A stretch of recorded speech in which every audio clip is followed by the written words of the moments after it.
Okay. Okay, so. Okay, so question was asked, what would spirit say to a homeless man? Okay, it would, as we would like to say, it would depend on the homeless man. Okay, this is the first thing we'd like to say. And I think that that is actually my light-hearted way to say something very important. No homeless person is the same as another homeless person simply because they are homeless, you see. All people residing in the county of Surrey in the UK, for example, are not the same. And all people residing in Washington in USA are not the same. All people residing on Gold Coast, Australia are not the same. So why all people that are living in a space called homeless are the same people? They're not. So we cannot say that spirit would say one thing to one person just because they are homeless. And this actually would get to the real crux of what we would like to say. Because homelessness is a place of being, it is not a definition of character. Now, you see, there could be so many reasons why somebody is residing in the county of Surrey. They were born there, they chose to live there, their work is there, their family are there, they like it, they enjoy being there, they were drawn to it, they were. You don't question the people that are living in the county of Surrey in the UK, you don't question why they choose to live there. People living on the Gold Coast in Australia, again, are all very different and have chosen or ended up or finally landed in a space called the Gold Coast, Australia, and you don't question, well, why are you there? You may do occasionally, but you don't question from a place of negativity. And yet, when it comes to homelessness, you see, we lump them together as this is all the same people. We are talking to one homogenous peoples because they are living in a place called homelessness.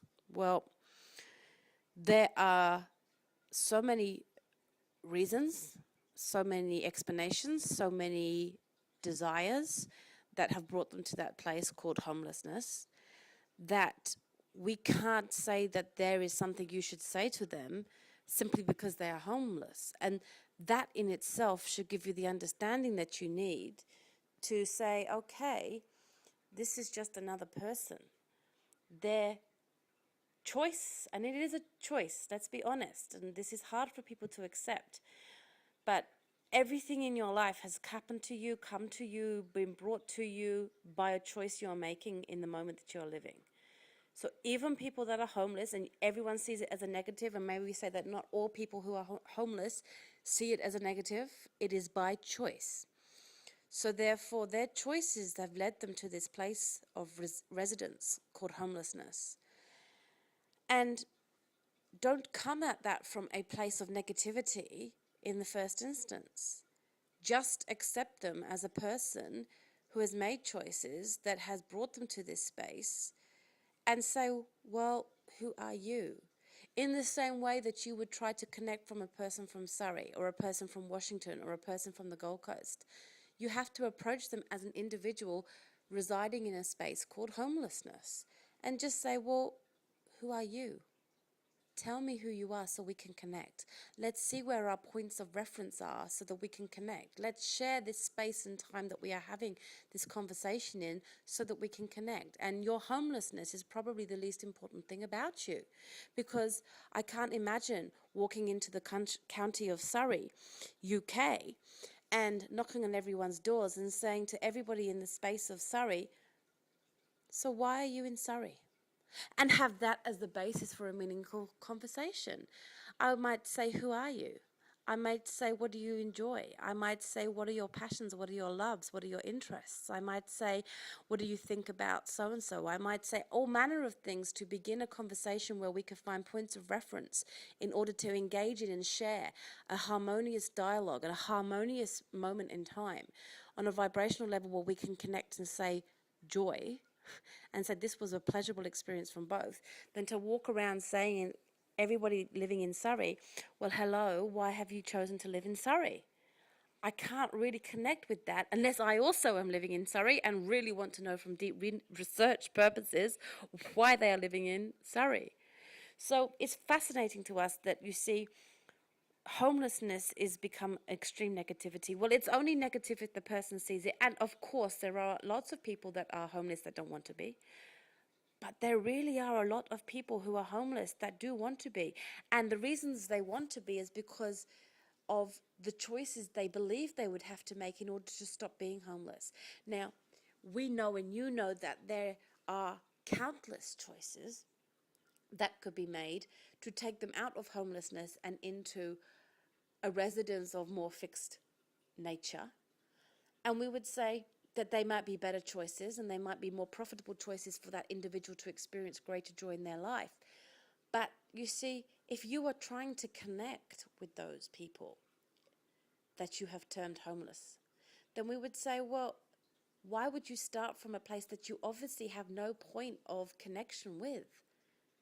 You're not homeless. So why start the conversation from what would I say to a homeless person any more than I would say what would I say to a person of Surrey, or what would I say to a person of Washington, or what would I say to a person of the Gold Coast? What would you say to your fellow man? Well, you would try to find points of connectivity. You would try to find places of interest and shared joy and shared communicational experiences so that you could enjoy that moment that you are connected in that space and time in your lives on planet Earth. And the way to do that is to see them as a being beyond their state of homelessness and just ask them who they are, ask them what they love, ask them where they're going, ask them what their interests are, ask them where they want to go. Share, share, share. Don't be so fixated on the choice of residence as a homeless that immediately sets up a disconnect because you are not there. You see, the person who is in front of you who happens to be homeless might be somebody who has the exact same experiences as you. Well, if you share and connect on that level, if you share and resonate on that level, you will be touching that person with greater joy than if you tried to even commiserate with them on their homelessness, which, let's be honest, they might not want you to commiserate with them. They might want you to rejoice for them because you don't know where their past was and you don't know what they left in order to be homeless. And maybe homeless for them is a far greater state of joy than that which they experienced beforehand. And maybe it isn't, of course. And maybe it isn't. But here's where I think the questioner is coming from a big-hearted person trying to say, how do I help? How do I help? Because I see homelessness and I see these people and my heart opens for them and says, I want to help them. So we would say, okay, here's what you say. You say you're a being, you're a person who I want to help. I can't help you by connecting with your homelessness because I don't understand it. I've never been there, I've never known it. I don't want to be there and I don't want to know it, more importantly. But I can connect to you as a person, and I can connect to you as someone who I wish to communicate with at this time about likes and interests and impulses. And maybe, just maybe, if I can connect with you on finding out where your joy lies, or where your passion is, or what your story is, maybe on that level I will end up helping you more. Because what that person who may be someone who doesn't want to stay in homelessness, maybe what they'll start to think is, this man has reminded me of an existence that is a possibility for me. And maybe I should return to that, or maybe I should at least explore the opportunity of getting back into that place. You see, when you connect with people on a higher vibration by understanding who they are, not where they live, by understanding what their joys are, not where they live, by trying to connect by their story, not by where they live now, by trying to say, who are you and what makes you tick and what makes you happy and what makes you joyful and what are your thoughts about X, Y, and Z? Now they're a person again. Now they're a being of worth again. Now their voice is valid. Now their voice, beyond their state of homelessness, is valid. And in that place, you might be able to make them start to question their choices that have led them where they are and start to re-examine fresh choices to say, maybe if I'm a person of worth, there is another place that I can go, which is actually what we believe this questioner is trying to do. The questioner is coming from a place of love, saying, I want to support and help these people. I want them to make better choices. Well, we can't make better choices for people. They have to make them for themselves. You just shine a light. That's all you do. Be what you are, shine a light, and those that want to go will go. So don't first of all assume that everyone who is homeless because they are so negative and dark. They're really not. But there are some, of course. And we would say that there are some that are in homelessness temporarily. A vast majority of people do not spend the entirety of their existence in homelessness. It's a short temporary respite, in a way, for some people from the requirements and the responsibilities and the darkness for a lot of them of so-called normal life. You see, people wind up, if you like, again, negative connotations, end up in a dark, heavy, in homelessness, because of the life they were living was not so full of joy, was not so full of greatness, or sent them on a pathway that wasn't. Because otherwise, for the ones that you are talking about that are there that don't want to be there, they have chosen choices that did not fulfill them, that did not lift them up to joy, that did not resonate with who they wanted to be. And they pulled themselves out of existence to become this thing called homelessness. And actually, for the vast majority, we would say, of people that are homeless, it's almost a temporary pit stop to explore a different life, to explore a different way of being. And you see, for so many of them, they were already non-entities in the so-called normal life. So if you're a resonating non-entity, well, what better way to be non-entity than to be homeless? Who are the biggest invisible people that exist? Well, we would say one of the biggest invisible are the homeless, because they are there in your face, but they are invisible. And we don't blame anyone for that, because you know what, that's them. They are resonating, I'm invisible. But we would suggest that the vast majority of them were probably resonating, I'm invisible, in their normal residence life before they became homeless residents. So we would say, let's cut out the place of abode. Let's cut out where do you exist. Let's cut that residence out and just engage with them as a being of worth. If they were beings of worth, what would you say? If they were beings of worth, what value could they add to your life? Maybe by exploring their situation, exploring their questions, exploring their likes and their passions, they can bring to you as much as you will bring to them. When they give to you, now they feel worthy. Do you see? A homeless person often feels they have nothing worthy to give. You show them that they are worthy. You show them they have something to give you, valid to your life. They're worthy.